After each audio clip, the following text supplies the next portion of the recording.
আমি অনেক দিন থেকেই ইউটিউব, ফেসবুক, টিকটক এগুলা সাধারণত দেখছি।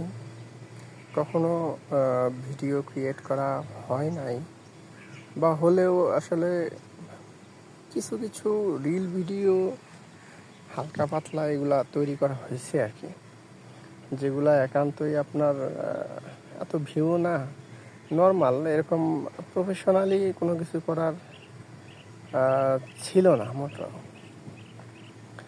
তো একটা জিনিস পরিলক্ষিত যেটা আমি করলাম, যেটা দেখতে পেলাম যে আপনার বেশিরভাগ টিকটক, ফেসবুকে যে রিলসগুলো দেওয়া হয়, এই ভিডিওগুলো আসলে আমাদের কোনো আসলে কাজের বলা চলে না। এগুলা না আছে, এগুলাতে কোনো রকম মনের আনন্দের খোরাক না, আছে কোনো শিক্ষণীয় বিষয়। কিছু কিছু লোকজন যেগুলা রিলস তৈরি করে, ভিডিও ক্রিয়েট করে, কিছু কিছু ব্যক্তি বিশেষে তারা সঠিক কথাগুলো বলে, সঠিক অ্যান্সার করে, এবং কিছু কিছু ভালো ভালো দিক নির্দেশন করে। কিন্তু এর মধ্যে বেশিরভাগ লোকের রিলস ভিডিও এগুলো দেখা যায় যে খামাখা টাইম পাস, কিন্তু তাদের আর্নিং হচ্ছে।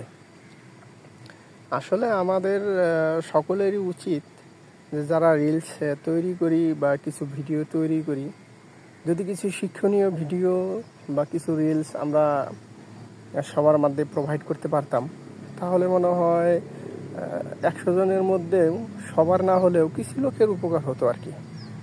তো এই বিষয়গুলো যদি মাথায় রেখে আমাদের রিলস ভিডিও ক্রিয়েট করা যায়, কন্টেন্ট তৈরি করা যায়, তবে মনে হয় যে আমাদের ইনকামের পাশাপাশি কারো উপকারও হলো।